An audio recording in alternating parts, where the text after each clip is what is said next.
What's up, YouTube? Welcome back to another banger of a video. Today's video, we're going to be answering the question, how did you integrate technology, softwares, hardware, and online in this project while playing the best game ever, Fortnite Battle Royale?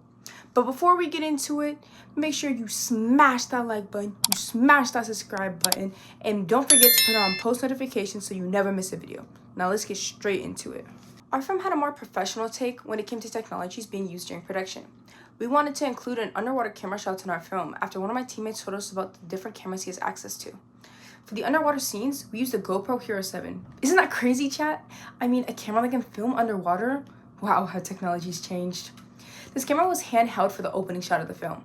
This made the scene more chaotic and set the audience to feel the same emotions that the victim is going through while being drowned. The second usage of the camera was at the ending scene.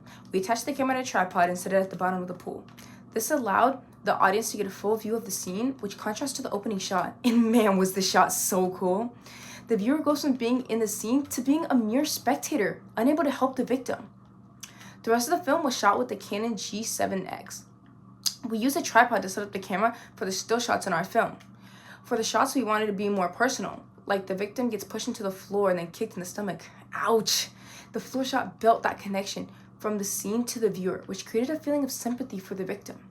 This camera was also attached to the chicken as it walked around a coop during the opening credits, and this foreshadowed the big reveal that's later to come.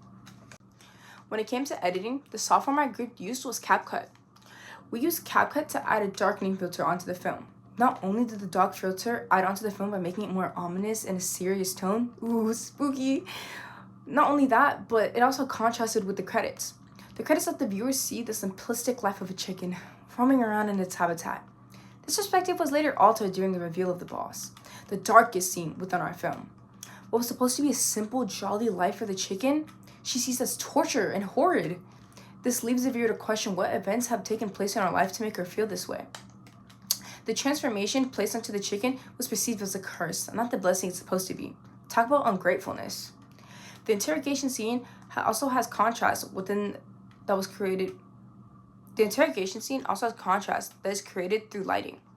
A dark filter is placed onto the scenes to represent the hard times the victim is going through. The only time the darkness is removed is at the final shot when he falls into the pool, ultimately drowning to death, which personally is my favorite scene. Typically, the death is seen as a worst possible scenario. However, my film contrasts the stereotype by making the pool scene lighter than the rest of the film, showing that death was the best possible outcome for the victim. Ooh, this is making me excited for what's gonna happen next. And I wrote the script. Speaking of script, our script was made with none other than Google Docs. We used Google Docs to create a storyboard, which we used to map out every scene in our film. Oh my god, it took us so long, but man, was it worth it. This helped us create meaning in every single shot, which overall made our film even more engaging. This also helped us stay organized during filming.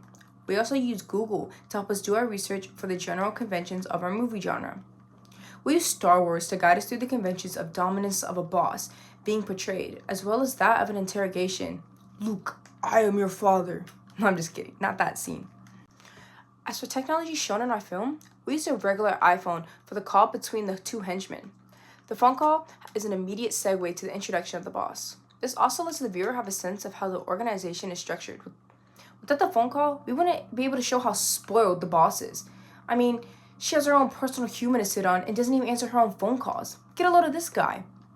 The usage of iPhones also portrays the amount of time period of which things take place. It also builds somewhat on an explanation to the audience of how chickens ended up this way.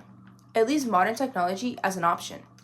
In the background of the boss reveal, a computer can be shown with a video game being displayed on it. This game is none other than Fortnite Battle Royale. This builds that comedic effect and also shows the unprofessionalism of the organization. I mean, after all, it's run by a chicken.